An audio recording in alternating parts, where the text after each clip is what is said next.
Hey everyone, so I took the heart that we did for an example and I thought, what else can I make out of this? So I just started kind of playing around with it. I really like the before and after, and that we can use that in the same div to place that without having to worry about having multiple divs in there.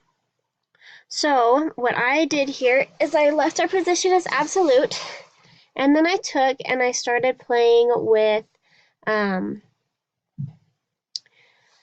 with our border radius and also the transform origin. And so I thought it was cool that you can kind of choose the corner of each box. So you have to kind of imagine that you have a box around each of these and which corner you want that element to rotate around.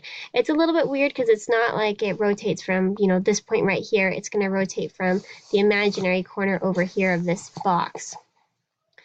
So I played around with that and kind of decided that I was going to make some limes. So I turned them around a little bit with the transform origin there so that they kind of look like they're laying on their side. I changed the colors. I found that the one that comes second is the one that's going to be on top, so I wanted my lighter green on top there.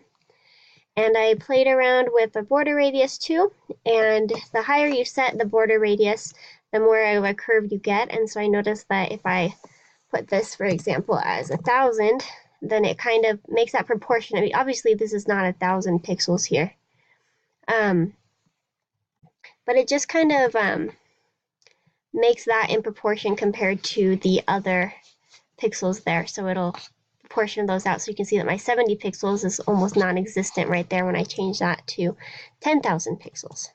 And I change it back to my 800, and it gives me that nice rounded edge there again. And if you see here, I'm going to show you what I'm talking about the borders here. So I changed that to 0, so see that it changed which point it's rotating around there. So you can do 100% and 100% or 0 and 0.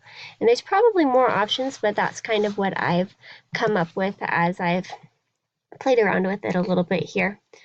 So that's pretty much it. I left my position as relative so that way it appears where my div is at instead of appearing at the corner of the screen. It changed around my left and top margins there so that way they overlap how I want them to. And yeah, that's pretty much it.